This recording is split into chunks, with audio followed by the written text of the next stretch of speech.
Hi! Pinasundo pala ako ni Aya sa boss niya. Thank you so much, guys. Thank you, Aya. Thank you. Thank you. Anak, salamat. Tuwa naman. Oh, bati na pala kayo ni Aya. Aya ba, mahal? Bati na rin. Uy! Grabe naman yun. Oo na. Tama na, tama na. Hayaan niyo na po kay Daddy.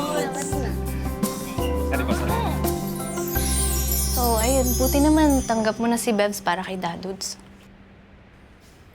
Na-realize ko kasi na dapat hindi hadlangan ng dalawang taong nagmamahalan. Proud ako sa'yo. At sigurado akong ganun din si Mami.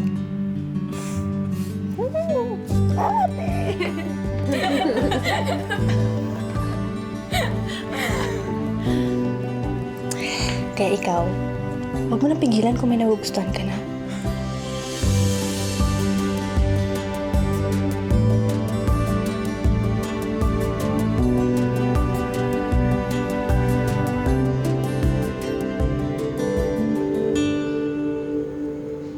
Sige, boss.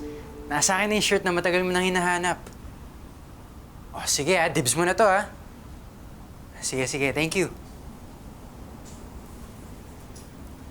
Dito mo pa rin pala inuubos yung time mo, Rusty. Kumikita pa rin naman.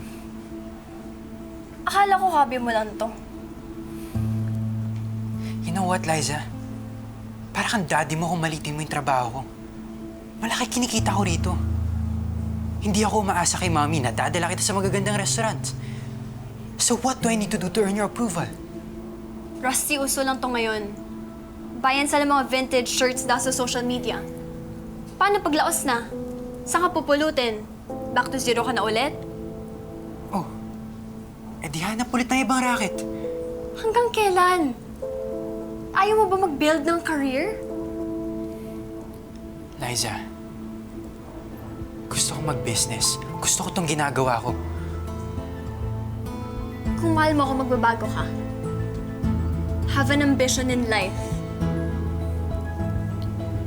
Kung mahal mo ako, sana sinusuportahan mo ako sa mga pangarap ko.